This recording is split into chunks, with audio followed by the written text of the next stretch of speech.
The city of Dallas says the organization behind these attacks calls itself Royal. We've actually just gotten some new information in the last few minutes that demonstrates this problem is maybe a little bit bigger than we understood it to be earlier today and yesterday.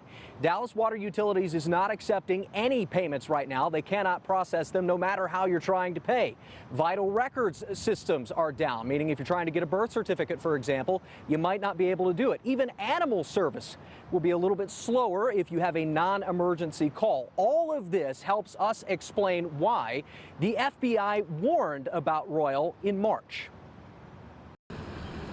Courts remain closed today, and you'll have to pay your water bill over the phone if you're using a credit card.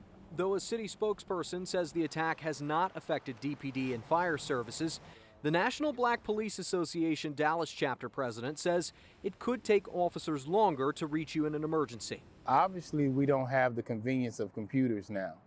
So we're not operating as fast as we normally do. We're having to handwrite what we receive requests from the citizens. Smith says important details about location, for example, are sometimes lost when handwritten notes pass from person to person, just as information would be muddled in a game of telephone.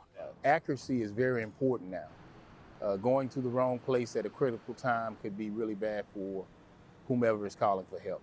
Still, the city has given no timeline on when this will be resolved or how widespread the issue is. An FBI report says Royal, the group to blame here, usually gains access to its victims' networks using phishing attacks, which require an unsuspecting person to click a bogus link.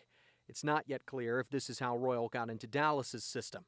You could have the most secure environment. You could have everything done right, in control, in place, but the right person clicks on the wrong thing. They could have access to anything they want. Cyber expert Philip Wiley says it's hard to know how much information Royal has access to. It depends on how they broke in. If they were able to compromise someone that's an administrator, come in through that way, then they've got access to anything they want. The FBI says Royal often engages in extortion in addition to holding data for ransom. The gang has a reputation for threatening to release stolen information, so its victims will pay them even more.